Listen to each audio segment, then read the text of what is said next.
uh, the astrophysics, although we where most of you are present because all the exams are over now. And since today's speaker is our alumni, Dr. Anarya Rai, and he did a lot of research work while he was at presidency and even after that with Professor Parthasarathi Majumdar who is at IACS now, but he was at Shaha Institute and at RKM Veri as well as in IMSC in Chennai. So I would invite Professor Parthasarathi Majumdar to introduce Anarya.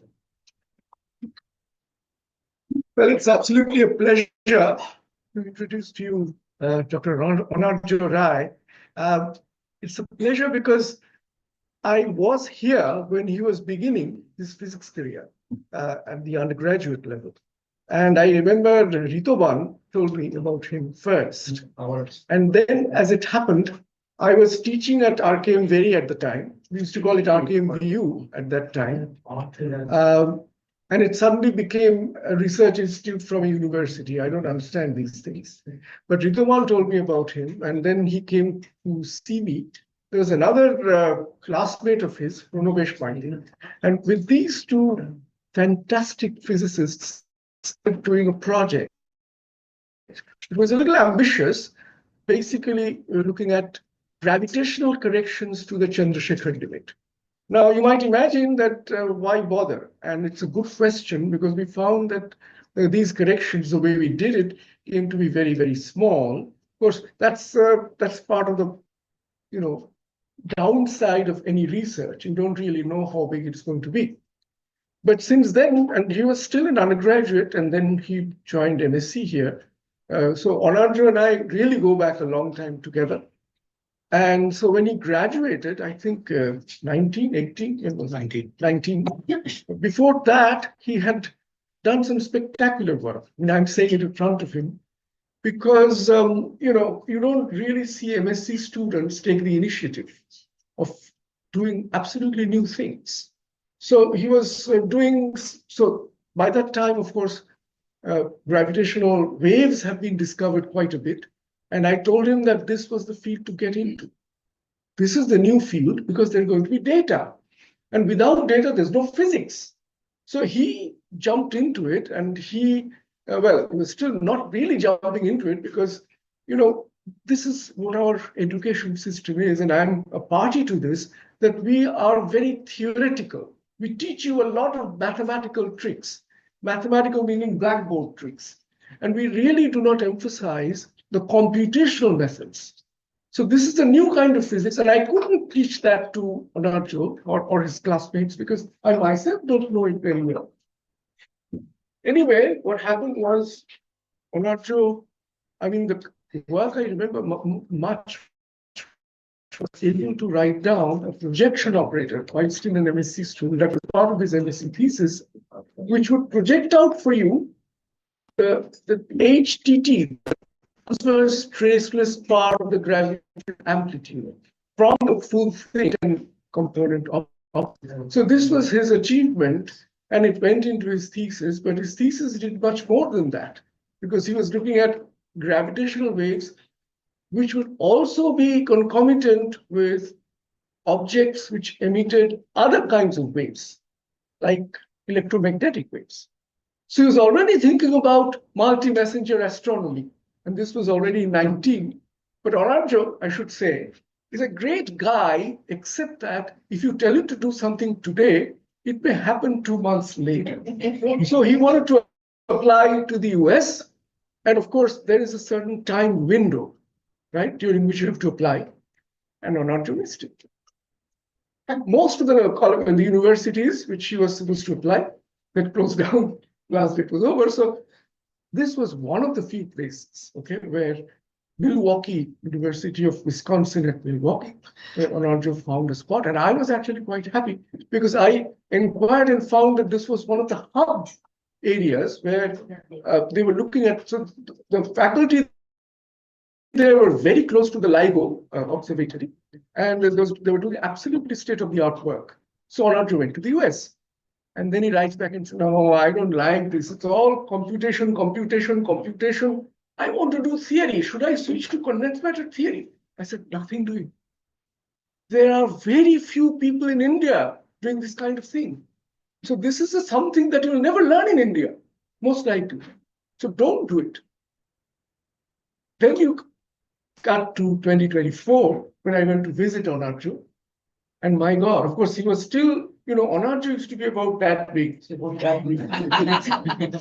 Throughout his college, university, and thereafter.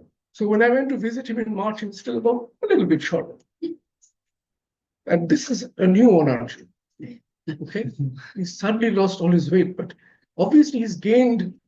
So there's an inverse ratio. If you lose weight here, you might gain something there.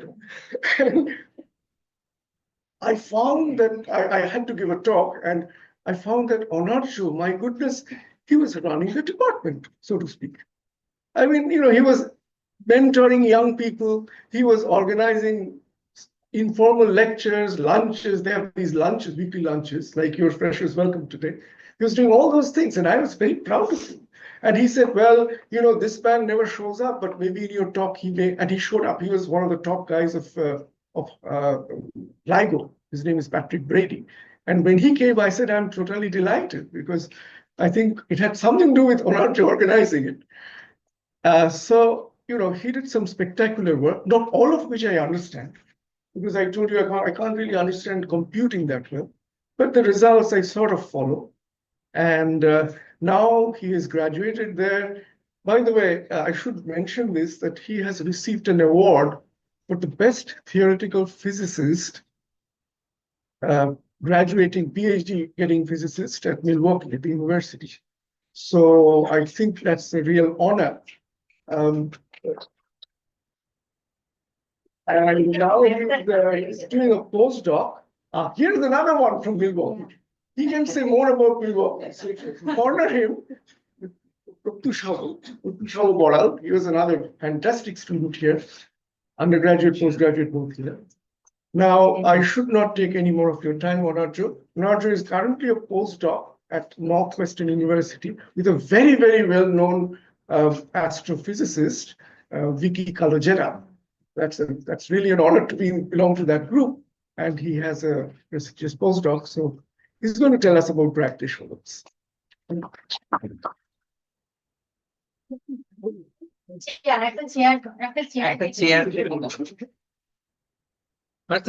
চেয়ারে বসে ঠিক আছে এত বুড়ো লাগছে ঠেলাঠেলি করবে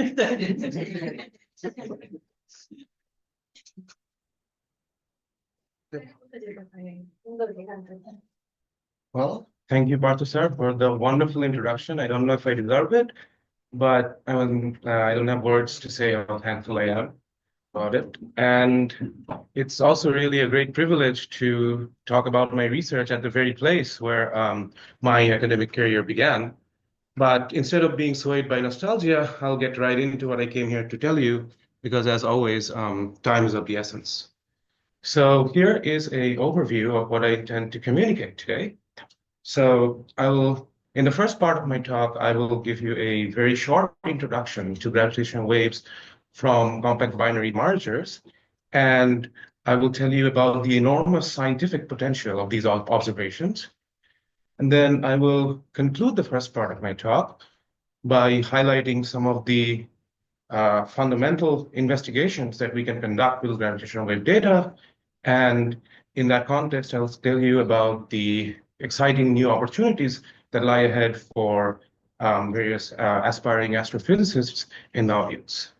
And then afterwards, in the second part of my talk, I will go into a bit more detail on one of these investigations, and I will tell you how gravitational waves can inform us about the mysterious origin of stellar mass binary black holes. Okay, so without further ado, let me introduce the main character of our story, namely gravitational waves from compact binary mergers. So when dense and massive objects, such as black holes and neutron stars, crash into one another, they violently rattle the space-time around them, as you can see in this animation here. And Einstein's general theory of relativity predicts that these disturbances in the fabric of space-time propagate at the speed of light towards the furthest reaches of the cosmos. And we can actually detect these signals, which are known as gravitational waves, on Earth, despite how feeble they become after traveling such enormous distances. So when a gravitational wave passes through the Earth, it gently stretches and squeezes the space-time interval between test particle trajectories. So a giant Michelson interferometer, such as LIGO and Virgo, will register a, I don't know, so an interferometer will register a change in its interference pattern due to a passing gravitational wave causing a relative change in the arm length of the interferometer. And from this changing interference pattern, we can actually reconstruct the gravitational waveform. This waveform encodes information about various source properties, and which we can measure by analyzing the waveform. So in other words, the waveform is expected to vary in shape and size depending on the parameters of its system of origin, such as distance and mass. Hence, by tuning the waveform model to match the interferometric data, we can find the parameters of the compact binary system that best match the data. For example, in these two animations, the blue curves represent strain data from the interferometer, and the orange a prediction of Einstein's theory. And you can see how matching the waveform with the data can allow us to measure the compact binary system parameters such as distance and total mass. Now, the question is, why do we care? We care about this because parameters of compact binary systems can actually help us shed light into several unresolved mysteries of modern physics. And they are very unique and powerful probes of the observable universe. For example, the measurements of masses and other compact object properties such as spins can tell us about the unknown astrophysics of their formation.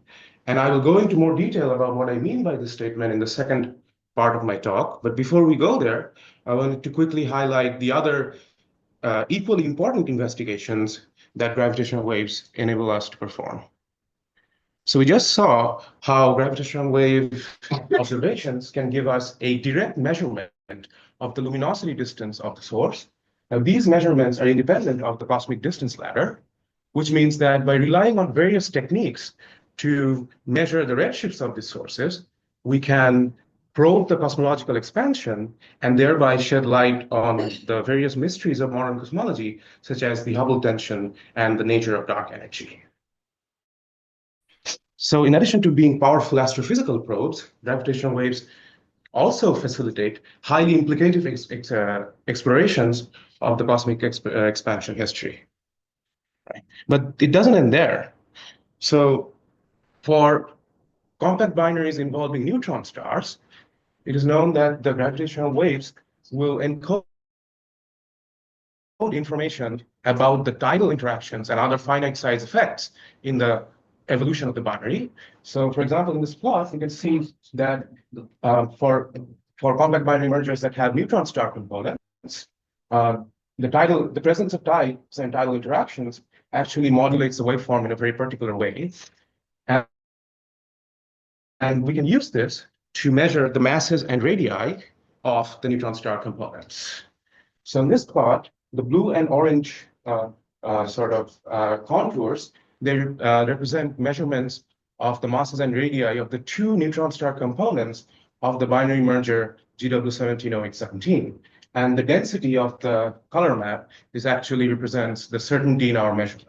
So, Anarya, Yes. what are those lines? Yes, I'm getting it. So as many of you may know, and as SEM already pointed out, the masses and radii of neutron stars are actually uniquely determined by the universal properties of dense nuclear matter that resides in their cores. So these lines are neutron star mass radius relationships that each correspond to a different theoretical description of degenerate nuclear matter and hence of low energy strong nuclear interactions. And you can see how gravitational wave measurements can tell us which of these curves or which of these descriptions of nuclear interactions is closer to reality and which of them are not. And so, in other words, gravitational waves from neutron star containing binaries are actually empirical probes of cold nuclear matter and hence low energy strong nuclear interactions. And these are far beyond the limitations of terrestrial laboratories where you cannot reproduce this state of matter. So what are the blue and why the red and blue lines? Well, these are the two different neutron stars. So this is the posterior for mass and radius for one neutron star, and this is that of the other. Both of them will inform on which of these lines have the higher evidence given data. So it's two data points. Two data points. Essentially, yes, but in the Bayesian sense, we cannot say a data point. We would say that this is two observations. Two observations. That's different. Yes. So these are two observations. One, if it's a binary neutron star, it actually contributes two observations in terms of this investigation of equation of state. But they don't match with each other. Well, they are different. So you can think of it as different points on the mass radius curve, right? So one mass gives one radius and the other mass gives another radius.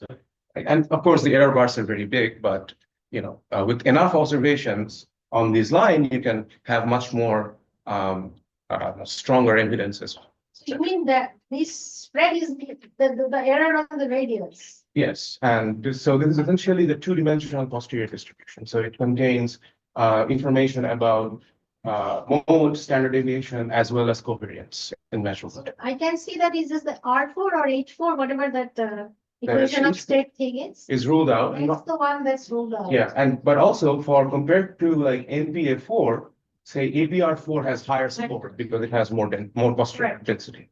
Right. But is there a prior coming from I love Q? I mean, Eunice, there is actually so there's a very good question. So what we measure are actually masses and compactness. And in order to convert them to radius, we essentially use those EOS insensitive relations for that. But regardless, this is in essence computing mass and radii without taking anything from each of these individual curves and then constraining them.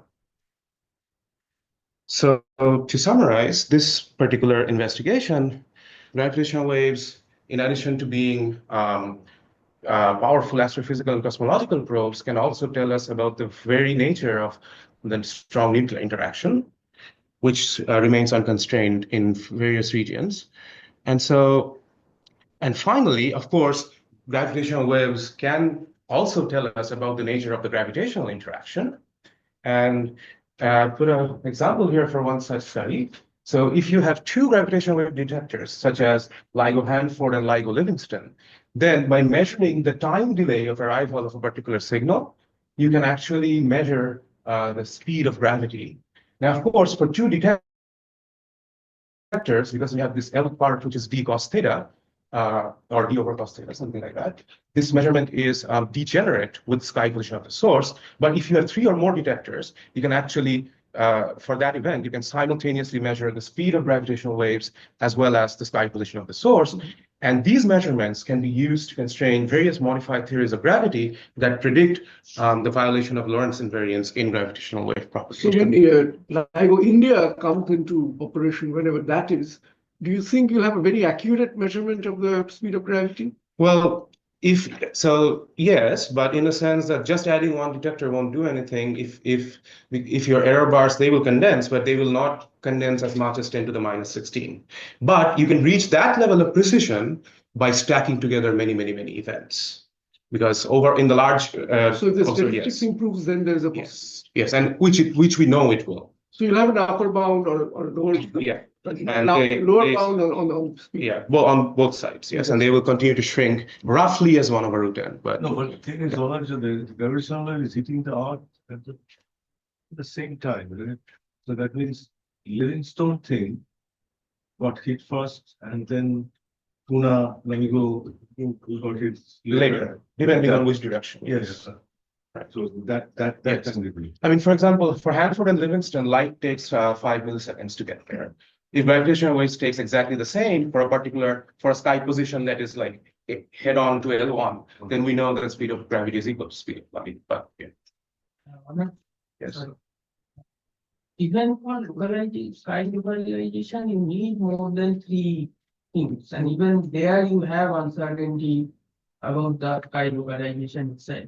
So what would be the what should be the maximum error you require to localize the source so that you can get constraint on the velocity of the gravitational? That's a very good question. So for a single detector, if you fix speed of gravity, you get a ring on the sky for a certain context. If you have two detectors for fixed speed of gravity, the intersection of the two rings will give you measurement. But if you vary speed of gravity, then there will be a degeneracy. But if you have three rings, and then you vary speed of gravity and sky position, they will still intersect and give you a measurement. Of course, for the sky position measurement will be less certain if you vary speed of gravity, right? And vice versa. But then the idea is that if we stack together a large number of such events, the universal properties, for example, let's say we want to talk about isotropic propagation. So if we have Vg, theta, and phi for different events, you can do a spherical harmonic decomposition. And the coefficients of that decomposition will become more and more precisely measured as you stack together different events across the sky, even if a single event is this much of a blob. So that is the basic idea. And so this is just an example, and there are many others where gravitational waves can be used to also test general relativity. So to summarize, gravitational wave observations are unique and powerful probes of the observable universe, and they can shed light on various mysteries in our understanding of astrophysics, cosmology, and the very nature of fundamental interactions, which is, by the way, the title of my thesis. And the very fun thing about these kind of studies is that, which I was just telling SSR and Esteban, that the precision of the conclusions are expected to grow with the size of the catalog, or the catalog being the collection of observations we have so far. And therefore, it is a truly exciting time for gravitational wave astronomy because the catalog size is growing rapidly. So we are currently here with the fourth observing run of LIGO, Virgo, and Pagara ongoing, and we have already found several hundred compact binary mergers. And you can see that these numbers are expected to grow drastically in the very near future as more and more newer detector configurations are installed. And this enormous scientific potential of growing gravitational wave catalogs is actually significantly enhanced by the discovery of their multi-messenger counterparts. So as many of you might know, on 17th August 2017, we detected gravitational waves, a burst of gamma rays, and other electromagnetic transients throughout the spectrum from a single binary neutron star merger, which we call GW170813, and the interpretation of the complementary information backed by gravitational waves and photons gave rise to several new discoveries that were beyond the scope of each of the single messengers, which is, and a nice analogy would be how you can locate a cloud by both hearing the thunder and looking at the lightning, but not with any individual information.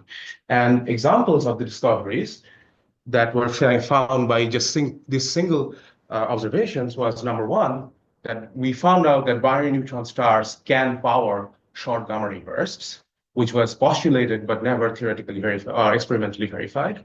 And we also identified these events as the sites of the production of heavy elements in the universe. None of these would have been possible with only if we observed any single messenger instead of all three. So the prospects of many more such detections will significantly enhance the scientific impact of growing gravitational wave catalogs. But okay, I see the reason to be optimistic. But Anarya, look at it this way. I mean, it's now almost getting to be 8 years. We've had no other multi-messenger observation. So is there also a pessimism from some quarters? Well, I would call it neither pessimism nor Well, I'm optimism, just saying but you are- rather the artifacts of Poisson statistics. We know a rate, and we know that given the rate, the probability of the next event happening, that's all we know. And the rate estimates are very uncertain. for Because there BNS. have been BNS mergers after. Only one. And That's that the issue, right? Then you didn't see That's a any big damage. and that changed our idea of that changed our estimates of neutron binary transition rates. So the fact that depending on how much we will detect depends on not just the sensitivity of detectors and the sky coverage, which is by the way very low because Virgo messed up in 04, right? Hey, pointing fingers. I mean, Very common investment. Virgo is still barely at 50 megaparsecs for 1.4, 1.4, but Lyman and Hanford are 160, which is what they predicted. How do you, I mean, so is it like you run this stellar codes? I mean, for example, how do you do the rate calculation? Well, you can infer the rates. So there are, Where, like you do, so for example, Belinsky and all these guys, they do all this. they do the theoretical calculation from population synthesis, but we do it from observation. So we just model the count of, so there are various ways. We model the count of observations as a mixed inhomogeneous Poisson process. And we have data, so we calculate the posterior of counts given data. Rates are just counts divided by the sensitive hypervolume, which we can calculate by injecting simulated signals into noise realizations. So that's how, there's one way of doing the rate calculation, but here we have to fix the population properties. You can also do both. You can simultaneously measure rates and And populations. then what is the expectation? Like what kind of rates are you getting? That's Yeah, I guess that's. a Well, question. I could give you a number in terms of gigaparsec cube, but I think a better number would be before the start of 04, the median expectations of BNSs were 10 plus 6 minus a 9 Right? Yeah. in 1 year. Yes. So they One were- year. Now that 10 has become 1, with accounting for Virgo and new information about rates. So you mean But- you estimate? Yes. That is also. Yes, but then, yeah, that is the median, right? So the counts has a distribution, so it can be anywhere on the distribution. Right. So with this in mind, I want to conclude the first part of my talk with the following message to everyone in the audience that in order to realize this promise of gravitational wave and multi-messenger astronomy and conduct these investigations of fundamental importance, it is necessary to develop robust and computationally scalable statistical models that can extract the physics from your noisy data sets.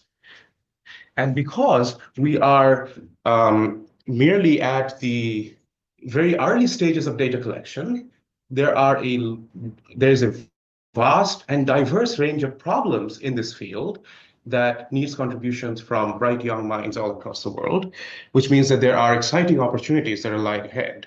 And when 5 years ago I was exposed to this opportunity, I was able to contribute to all of these investigations that I've told you so far. Don't worry, I won't bore you with the details of all of them today, but I will try to give you this message that this field is very live and very happening, and there are a lot of exciting science that needs to be done. Okay. I will, however, bore you with one of these investigations, which currently is the one that excites me the most. And with that, I will move on to the next part of my talk. But if you're interested in any other of these investigations, please email me and take a look, or you can take a look at my thesis as well if you want. And there are several follow-up projects to each of these that needs to be done. Okay, so I'll begin the second part of my talk by posing one of the most fundamental questions of modern astrophysics, namely, how do merging stellar mass black hole binaries form? Now, Partha was just telling before the talk began that black holes are one of the simplest macroscopic objects that you can have in the universe. So Chandrasekhar. Which is quoting Chandrasekhar. But so what's all this fuss about, binary black holes?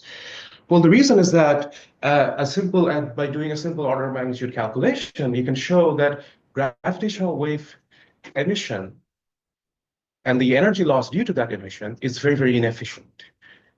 which means that if you start with a compact binary system that is very wide, it will not merge within the edge of the universe. And in order for them to merge within the edge of the universe, they have to be formed with very tight orbits, or rather hard orbits. And so and given the sort of binary systems that we observe that can lead to binary black holes, people have to conjure several complex astrophysical processes. Just a question. I mean, when you say hard or tight, there must be some quantified limit. Few solar radii. Okay, I didn't see that. Yeah. So there is, and this is again a range, and but yeah. Few meaning on your order of one or up to, let's say 10, up to 10, less than 10.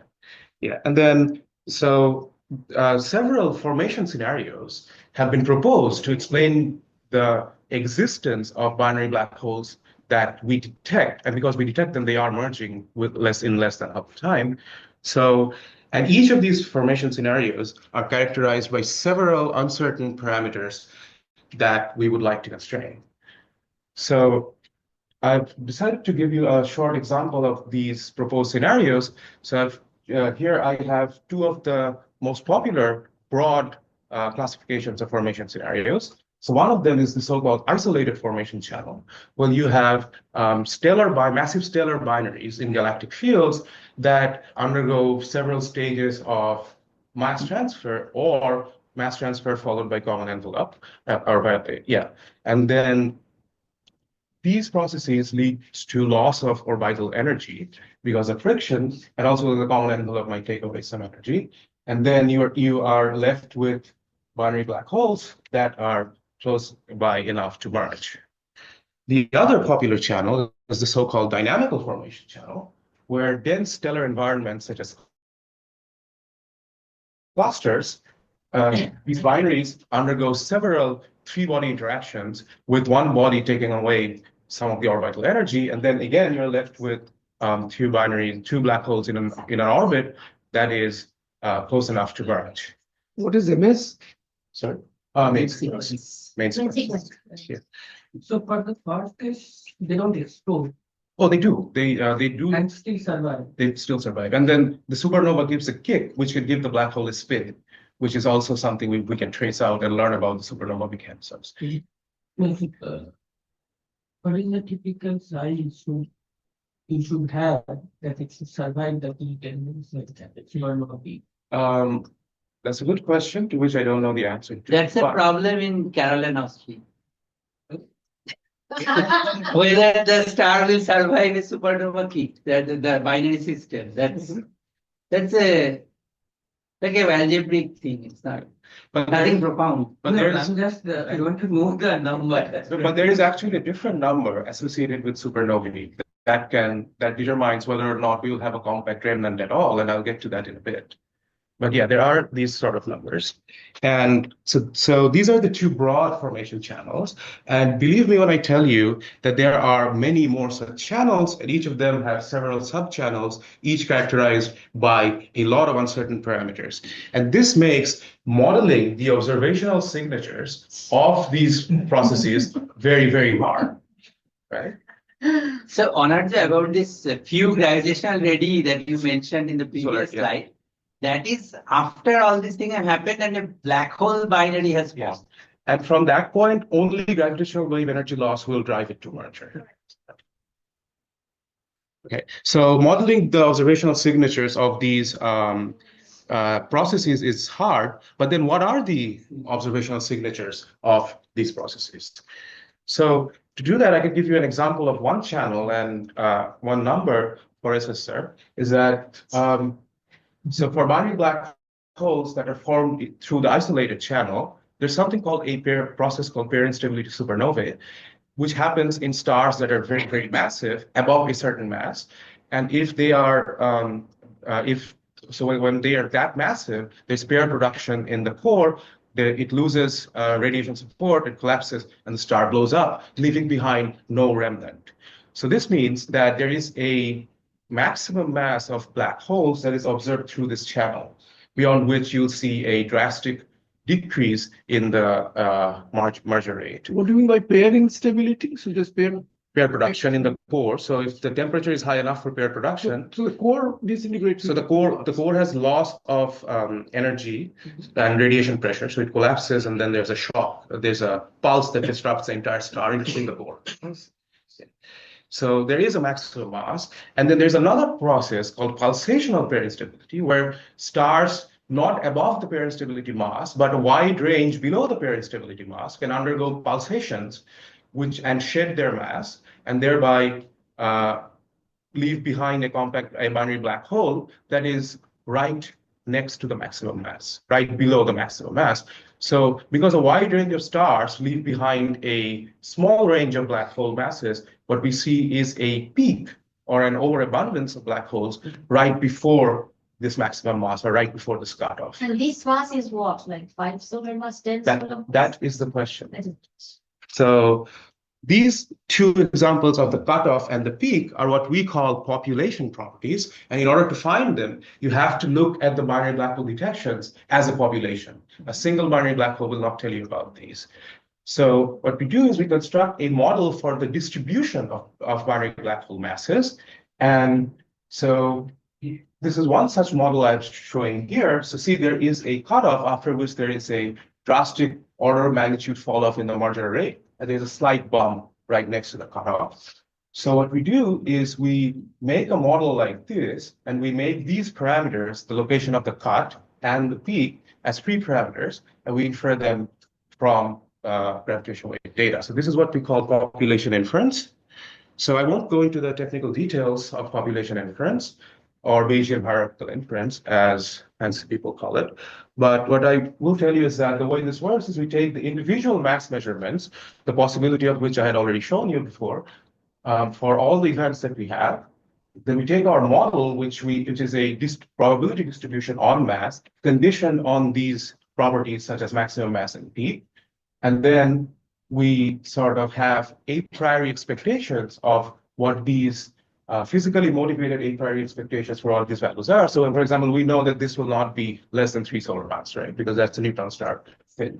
So that's what we call priors. And then we also model selection effects because more massive binaries are easier to detect because they are louder at the same distance. So if we don't account for selection effects, we'll see an overabundance at high mass, which is not true. So we have to factor out all of these considerations, feed them to our black box of Bayesian inference, and out comes the inferred constraints on the mass distribution. So the prior is 3 solar masses for neutron stars. 3 was an example, now it's actually much higher. Because there are There are prescriptions from simulations of isolated channel that says that this cannot be less than a certain number, otherwise it would violate fundamental physical assumptions inside the stellar cores. Okay, so schematically, this is what it looks like. So we have a model that we do our Bayesian magic, and with the data, it's not actually magic. It's very simple statistics and powerful computers. And then what we get here is our measurement. So this band essentially represents our confidence in regarding what we believe the mass distribution to be, given data and a priori assumptions. And you can see 2 bands here. One of them is for the model here, and the other is comparing with a similar model. So I took this from a paper, and that's how they plotted it. Ideally, I would just show the green one. Okay, so this is what population inference does. And when this study was conducted, the number that was found for this feature was 30 to 40 solar masses. Yeah, but isn't that like a selection thing? Because No, selection effects are already accounted for here. We understand gravitational wave selection effects very, very well. So this is the astrophysical mass distribution. And we're finding so because that's the sort of the mass range that falls right at the mass range as we are detecting the masses of the black holes are. But am I to believe that that's a physical constraint? I mean, it's not. It is a physical constraint, because if you just take into account selection, just think about selection effects, these masses are even more likely to be detected. Okay. So selection effects are already subtracted. Otherwise, you would see just this peak. The low mass part would not be there if we don't account for selection effects. So those are already accounted for here. And this is the astrophysical mass So distribution. then I can think of it as sort of a reason or some reason for which we are specifically detecting binary black holes in that mass. Right. There is an overabundance of binary black holes in the astrophysical mass distribution. And given what I've told you, it's sort of very easy to conclude that that is the barrier stability feature. I'm really sorry. Yeah. Why should I get a peak somewhere? Here? Yeah, at any mass, why should I get a peak? Why is not a monotonically decreasing function? Well, because, okay, so Selection effect, I can understand. selection effects are gone. This is astrophysical. It is astrophysical. Then There is a peak because there is some astrophysical process that is preferentially producing black holes at a particular mass range. what And is then- that? What is that? We do, yeah. Yeah, Well, that's the question. the answer lies at the end of this part. Well, our answer lies at the end. of this part. That's No, suspense. Must be some physical reason why you are But these seeing a peak. models, Yeah. taking account of that particular astrophysics. Right, right. So All the- of them are. Right, so pulsational pairing stability, for example, can give rise to a slight bump right before the cutoff. And Like we put the Yes, cut off, right, the before the pairing cutoff. stability. yeah, so this model is searching for that bump and finding it at 30 to 40. So the question is that the pairing stability or pulsational pairing stability feature? And the way these sort of features are relate to the astrophysics is that studies have shown that this maximum black hole mass actually correlates very strongly with the carbon oxygen reaction rates of massive stars. So it is here. So which means by if we model this trend in the population and then we infer it from gravitational wave data, we can actually measure the carbon oxygen reaction rates inside massive stars, which is exactly what was done here. And so this is an example of what I mean by binary black hole or population properties of binary black holes, helping us constrain the astrophysical processes. Of I'm sorry, population. I have forgotten my chemistry. I'm an old man. What is this carbon oxygen thing has to do? So there are different, and I've also forgotten the details of all of this, but I do know that first we start with hydrogen burning, right? And then there are other processes. Right. There are helium So we burning. get to carbon. This is one of the nuclear reaction channels, and that has a specific reaction rate, which is a free parameter that we want to Right. know. And so this is the measurement of that rate. And you're saying that dominates somehow. That rate actually, so if you look at this study, then that rate determines the maximum mass. Mhm. Because, I see. yeah. And I mean, those are two magic numbers, so they are Right, they are right, binary right. letters. right. No, but this rate will actually control, will it be a 15 solar mass star? No, this is not like that, no? Now, one of the things it controls that I know about is this maximum mass.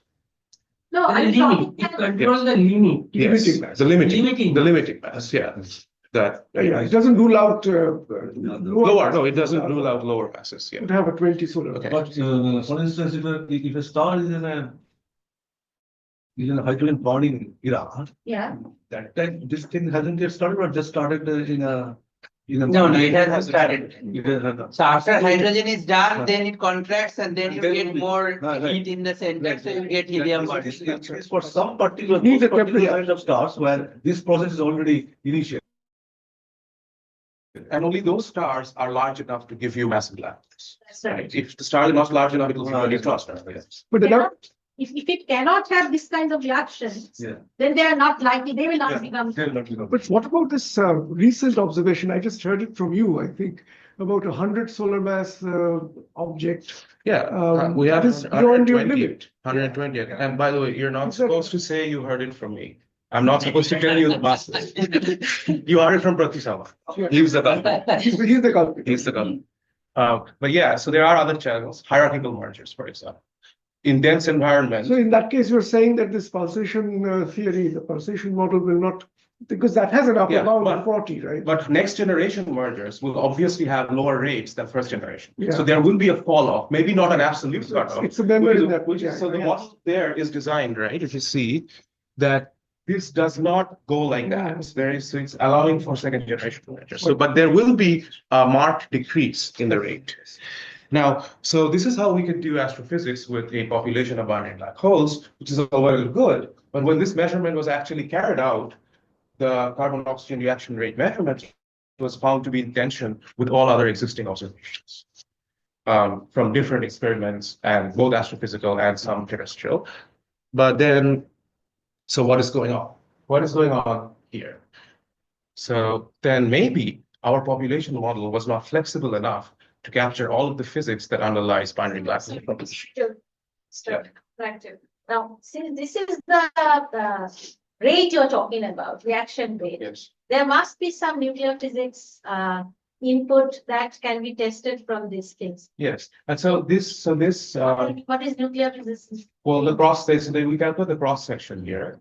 And so this purple is derived from this purple, but this other thing is a collection of reaction rates. That's I think it starts on it's I forget it's called something, which collects nuclear rates from all experiments, both terrestrial and other astrophysical, and that allows for this one. So this is in 95% tension with that. Oh, that's very interesting.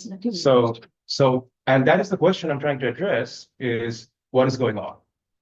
So one possible explanation is that perhaps the population model was not flexible enough. Isolated stellar binaries are not the only formation channel for binary black hole formation. So maybe this 30 to 40 solar mass feature is not due to peristability at all. It is something completely else. But how do we find that out?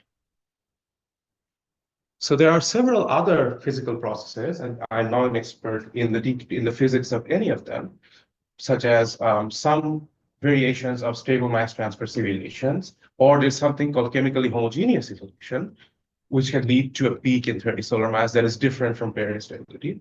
Also, dynamical formation in globular clusters can explain this abundance of 30 solar masses. And then there's also binary black hole formation in AGN disks, which can in principle explain anything and everything. So you have a bunch of culprits. We have no idea who's gone and done it, right? But the question is, how do we do that, or why our current model could not account for that physics, right?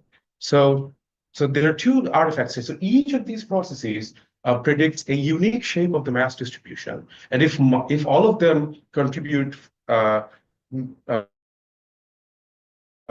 non-zero amount to the observed binary black hole rate, then the mass distribution will be extremely complicated, number one.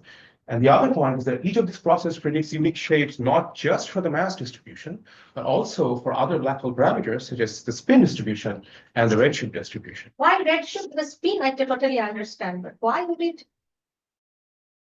have a different redshift distribution? And I'm going to answer that again as a non-expert, but there are various things. So metallicity, for example, metallicity-driven winds can lead to smaller black hole masses. Agreed, but So what kind, I mean, if it's between, when we are talking about redshift 5, redshift 1, that I understand, but what kind of redshift distribution they predicted? I have a plot in the end of my talk which predicts the redshift distributions for all of these channels. I can show you that, but the physics for this, actually a better person to ask would be Shomendra, because he is working exactly on this, the redshift evolution of the mass distribution.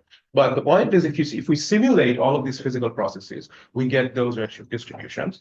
But there's also the spin distributions are different as well. So what we need are flexible models for the joint distribution of binary black hole parameters. And here is what I mean by flexible models. So we have two kinds of population inference. We have parametric models, like the one you saw before, where you have a slope, a peak, and a cutoff. So that's called that, where you're only allowing for that limited set of features in the mass spectrum, and then inferring their locations. So these are called parametric models. So the orange curve is an inference of the power law plus speed population mass model. And this is what we call parametric models. But these are limited in the physics that they can extract. There are the other sides of the coin are data-driven models, such as this blue curve, where we model the function as a piecewise bin function and infer the heights of the bin directly from the data, thereby tracing out the shape of the mass spectrum, driven mostly by the data and not by prior assumptions. So these are called flexible models. And each have their own pros and cons, but flexible models can in principle capture any shape of the mass distribution, regardless of what we don't build in any astrophysics into there.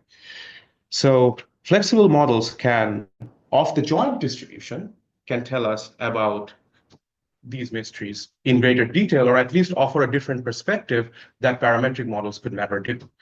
Now, but the downside is that flexible models, so for the power law to speak, you only have like 7 or 8 parameters that completely determines the shape, right? But flexible models, the height of each bin is a parameter that you have to infer. So the number of It's not a model in that sense. it is a data driven, it's a highly complex model. So flexibility Many parameters. right. Isn't there? Flexibility and complexity go hand in hand. The more flexible the model, the more complex it is, and the more computationally costly it is to implement. And we also have something called the curse of dimensionality, where if you have mass and spin, then the computational cost actually multiplies, right?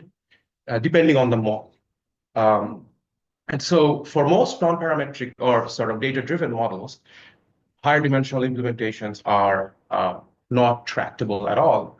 And our solution to that was this model called bin Gaussian process. So forget about the Gaussian process and the associated jargon.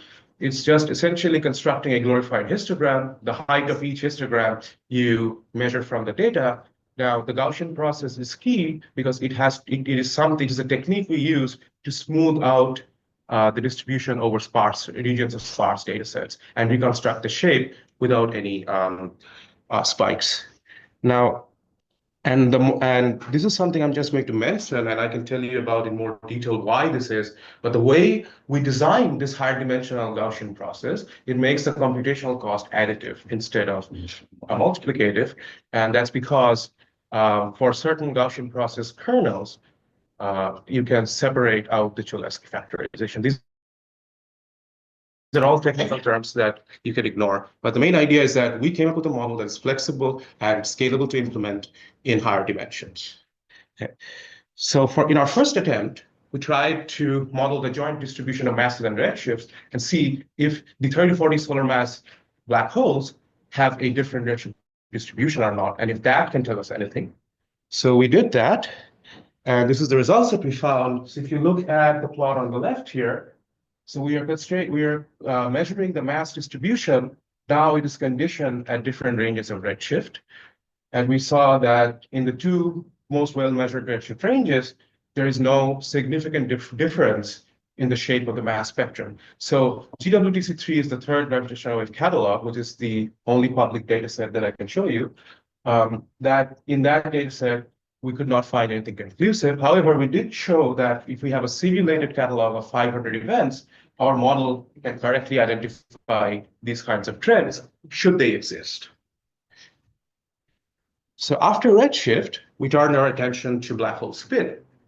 And in particular, we tried to look at this effective spin parameter, which is the best measured spin parameter of binary black holes. So it's weighted by mass and the Z. So if we have a black hole binary like this, the Z axis is the orbital axis or the axis of the orbit. And then the S1Z and S2Z are essentially components of that spin projected onto the Z axis. Now you can see here that what high effective can tell us is actually the alignment or the spin alignment of the binaries. So if both of them are strongly aligned with the orbital axis, the chi effective will be positive. And if they are anti-aligned, it will be negative. But this is for a single binary. Now, when we are looking at populations, what we see is that we want to look at the chi effective distribution. And then here, for the isolated channel, where the stellar binary actually undergoes several interactions that are either tidal or other in nature, there is a preference for positive alignment. Which means if the binary black holes are preferentially aligned than anti-aligned, then the chi effective distribution will be positively skewed. But for dynamical channel, where we have random black holes dense environments pairing with one another, their alignments there will be equal amounts of positive and negative alignment, right? So the chi effective distribution will be symmetric about 0. And now when we developed our mass and effective spin population model, we clearly found the existence of two subpopulations in the third catalog. So the left plot here shows mass distribution conditioned on chi effective for M1, and this is M2. And clearly you can see that for certain ranges of chi effective, there is no peak in the 30 to 40 solar mass range. And that happens to be the more positive chi effective range. And then for chi effective values closer to zero, there is a clear abundance of 30 to 40 solar mass. Now, I'm not going to tell you from this evidence that this means that we have found dynamical, but this at least indicates that there are mass spin subpopulations in the third catalog. But in order to answer the question about formation channels, we will look at the same data set, but from the distribution of chi-effective now conditioned on mass. And here on the left plot, I'm showing you the chi-effective distribution for black holes that have at least one or both components in the 30 to 40 solar mass range. So that's the blue one, and versus all other black holes. And we clearly see, both from the PDF and the CDF, that the 30 to 40 solar mass range hints towards a more symmetric chi-effective distribution than all other binaries. So, and we interpret this astrophysically that maybe this is a hint in the data that the excess of binary black holes that we saw in 30 to 40 were formed dynamically in globular clusters. And so this is like sort of, I mean, out of the Can reason. you go back to that? Yeah. That's a very interesting result, of course, because you're now able to distinguish between these two formation channels, sort of more or less unambiguously, right? Yeah, but we have a very So you small. tell us what are the uncertainties here? So these are all 90% bounds. So for this binning choice, we have a 90% disagreement. So the fact that there are two subpopulations is more than 90% confident. Wow. But actually you see here, the reason I keep using the word hint, not because Julian made me to, but because I agree that this is still not completely symmetric, and there are very large error bars. But if you look at the LIGO Virgo populations paper that's going to come out in June, then you will not call it a hint anymore. And you didn't hear it from me. Can you compare it with simulations? Yes, we can. And we can actually compute merger rates in these different subpopulations and compare it with the predictions of simulations. And that is in our paper where we said that our rates are consistent with the predictions, but there are actually, we can actually do much better, which is something I'm working on now. And I won't have the time to talk about it, but I will mention it nevertheless. Okay, so the summary is almost done. The population inference from gravitational waves can give us new insights into the astrophysics of binary black hole formation, which remains highly uncertain even to date. And a very important part, as you saw, of this investigation is the development of flexible and scalable population models so that we're not limited in the physics that we're trying to extract. And then our finding from the third catalog is that we have found new hints of a dynamically formed subpopulation of 30 to 40 solar mass black holes. So what are the next steps? So as I said, the fourth gravitational wave catalog will be unveiled very soon because the fourth observatory run has been ongoing. Actually, when it gets unveiled depends on how fast Pratt does his ejection studies. He is in charge of producing important results for the catalog. So the soon depends on him, and if it doesn't come out in June, it's his fault. So, but with the fourth gravitational wave catalog, we will reproduce these studies. And there you will see whether these hints become evidences or whether they just disappear, and whether what we found maybe is just an artifact of Poisson noise. Okay, so that is the first step, which is results are coming soon. Then the next step, of course, is to develop higher dimensional models to extract more information from data. So we have either modeled masses and redshift or modeled masses and spins, and we didn't do all four of them because we just get flat results because we don't have enough events in the public data set to do that. But now that we have more data, we need to extract more astrophysics and more features in the distribution. And then, so these are the two sort of straightforward tasks. And the third task, and I wanted to actually tell you about this, but I don't have time to, is what I'm currently been working on since joining my new postdoc, is that as you saw in the question that Parthasar asked, is that how do we relate these results to simulations? When you saw the parametric model, so one feature in the model was directly related to astrophysical quantities because that's the way the model was designed. But for data-driven models, how do you do that? There turns out there is a way to do that, or that's what we're working on. So what we're going to do is we'll take a huge set of population synthesis simulations, which simulate these processes and maps the initial parameters to a population of binaries, which can be histogrammed and binned. So we'll learn the mapping between astrophysical parameters and the bin rate densities using machine learning, and then we will feed our population inference into the trained machine to get back direct measurements of astrophysical parameters, such as common envelope efficiency, nuclear reaction rates, and so on. It's ongoing. And so because I don't have time to tell you about this, I have this link to a different presentation that I gave in November for specifically this topic. So you can take a look at that. Or if you email me, I will send you the link as well. Okay.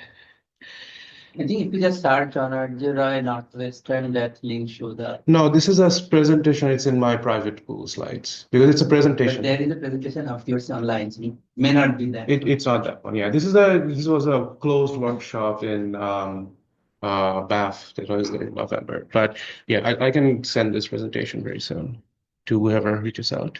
Okay. So lastly, for closing time, I would like to mention the names of the collaborators without whose contributions these projects would not have been possible. And I'll take one additional minute to tell you a story about why this sort of diverse collaboration across multiple institutions is key to new science. And you all know this, but it's just a story to corroborate that. So when I first developed the mass and spin model and applied it on GWTC3, I found these subpopulations. But as an analyst, I had no idea what the hell was going on. I had no idea what that feature meant. I was going through population synthesis literature, trying to compare, but I was not getting anywhere substantially. Then I told this to one of my colleagues, Ignacio, who had recently graduated from the same university and joined Carnegie Mellon.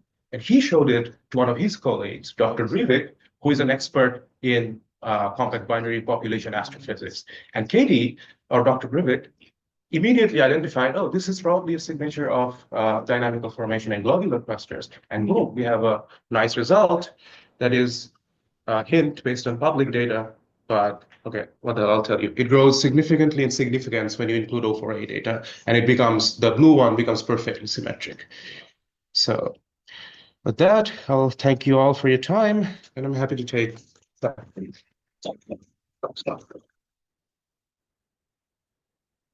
How do you